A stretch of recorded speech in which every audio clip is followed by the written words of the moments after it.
Bonsoir, voici l'analyse technique du CAC 40 pour le 29 avril.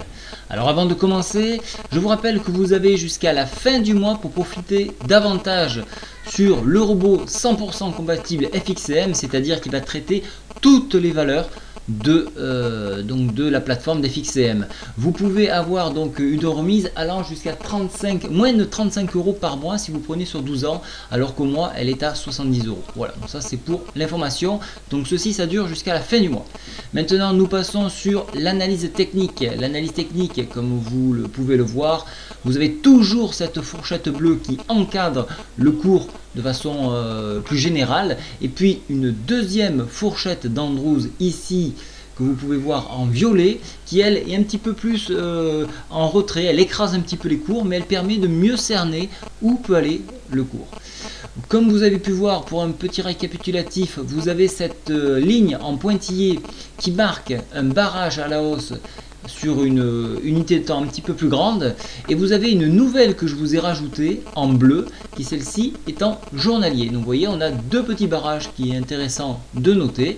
Voilà pourquoi donc je vous les ai marqués en gras ici et en pointillé. Comme vous pouvez le voir, aujourd'hui le barrage a très bien fonctionné ici à 4479. C'était également un point clé sur la newsletter indicielle. C'était un très joli point short, et vous avez vu, on est venu chercher la médiane de la fourchette d'Andrews qui était aux alentours de 4448 points. Si vous l'avez joué, bravo à vous. Le point pivot en attendant est défendu en clôture ici. Le point pivot qui se trouve à 4454.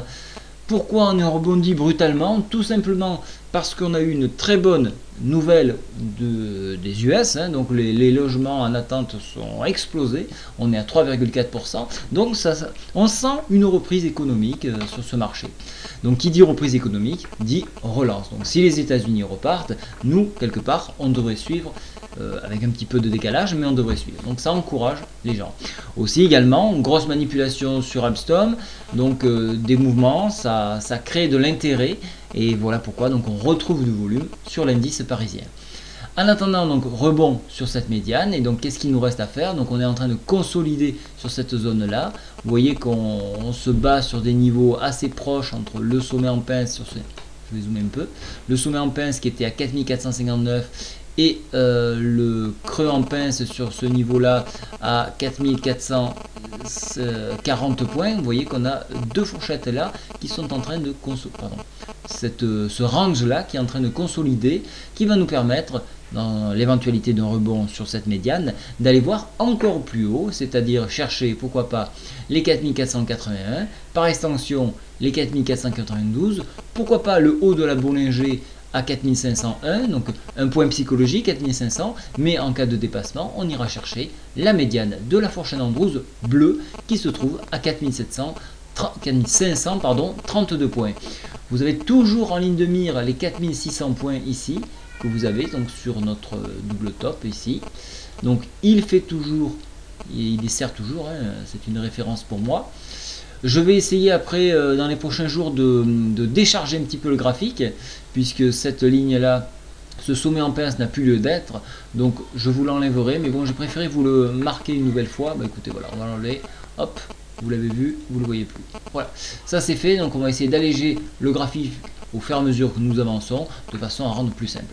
Au niveau des indicateurs, alors nous avons la MACD qui est en territoire positif, le stochastique qui lui a bien, alors on le voit ici, a bien refroidi, donc on le voit par la baisse du cours, bien refroidi, donc serait prêt à vouloir repartir, mais en attendant, il indique toujours une tendance baissière.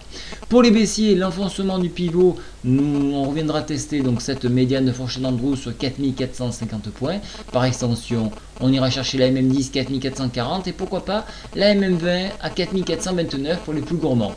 Par extension, on a toujours cette oblique ici que je maintiens. Alors attendez, je vais quand même vérifier comme tout un petit peu bougé. Oui, je vais un petit peu la déplacer. Voilà, là elle est pertinente. Voilà, vous voyez, on a ce point-là et ce point-là. Donc, dans un mouvement baissier un petit peu plus appuyé, on pourrait aller chercher les 4370.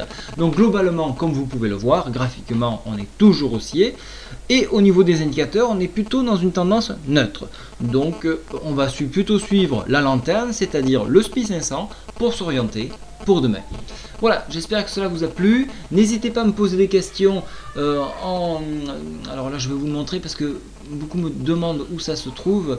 C'est très simple, lorsque vous cliquez sur un article, vous avez une petite option réagir tout en bas ici. Donc si vous souhaitez poser des questions, cliquez sur réagir, vous marquez vos questions et à ce moment-là, je vous y répondrai. J'ai fait un article, grâce à l'aide de Alexandre, qui est sur le site, une recherche appuyée sur les déclarations des plus-values lorsqu'on a un compte à l'étranger. Alors je pense notamment à FXCM, puisque vos comptes se trouvent à Londres.